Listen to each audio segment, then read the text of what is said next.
So hello mga ka-farmers, welcome back to my YouTube channel. So ngayong araw na ito mga ka-farmers is magkukuha ako ngayon ng ng kamote na ipang lagay ko sa ulam namin mga ka-farmers. So ngayon mga ka-farmers, malakas yung yung hangin at saka may konting dala ng ulan.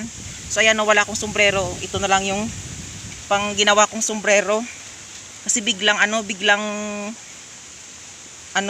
bumuhos yung konting ulan. So pero malakas yung hangin dito mga ka-farmers. So ayan mga ka-farmers, yung yung atip ng ng bahay na ito is unti-unti nang ayan na na buwal. Yan, kunin natin doon at ilagay sa pilit. Baka tayo.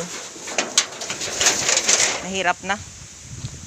Ayan merong ayan. Baka maapakan. Magkakasugat-sugat pa tayo. Baka matitanos tayo. So yan, dito natin ilagay. Ayan. Ayan Ngayon dito yung masama yung panahon ngayon dito sa amin. Ayan. Grabe makapal yung ulap. Yan, biglang uulan at bigla namang lalabas yung init, pero yung yung hangin mga ka-farmers is hindi talaga hindi talaga humuhupa. Palakas ng palakas. Ayan ngayon wala nang hangin. Ayan pero unti-unti na lang. Pero mamaya naman mga ka-farmers is lakas naman din yan. Ayan. So yan, kukuha muna ako ng ng kamote.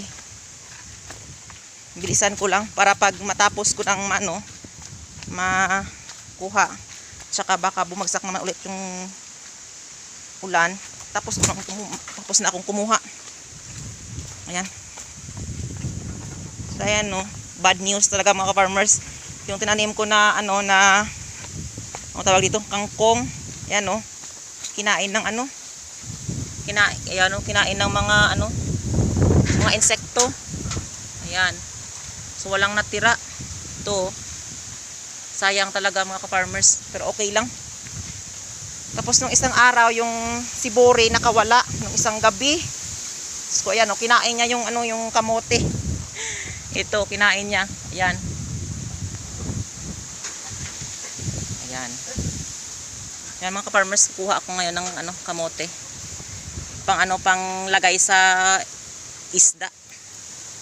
So ayan talaga mga ka-farmers, ang sabi ko kapag masipag la tayo, malaki yung dala kong tawag dito, labador tawag dito sa planggana.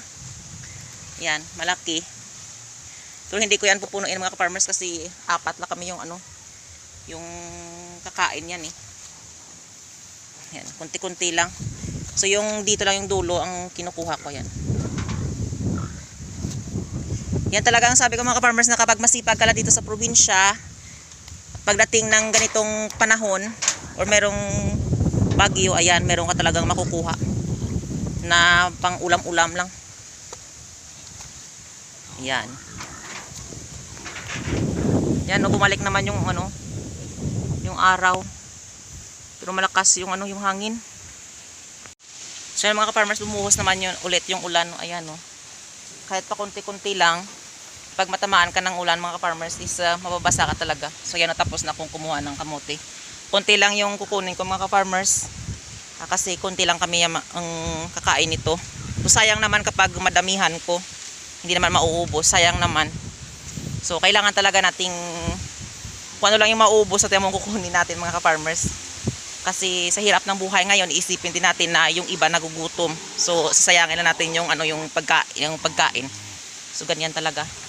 Talagang yan talagang iniisip ko mga ka-farmers, na kapag meron tayong mga pagkain na madami, so kukunti-kunti lang nating lulutuin kasi nakakaawa naman yung iba na hindi makakakain. Ganyan, di ba? Ayan. Kasi malakas yung ulan ngayon. Yung ulan, yung hangin pala. At saka yung ulan pakunti-kunti lang. Pero hindi na humuhupa. Ayan, pauwi na ako sa bahay.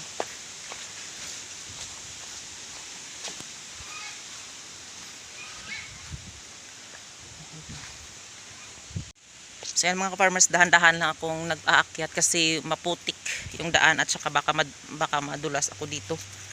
Ayan. So maraming salamat sa walang sawang pagsusupport at panonood nyo sa aking YouTube channel. And don't forget to like, share, and subscribe to my YouTube channel. Happy farming mga ka-farmers!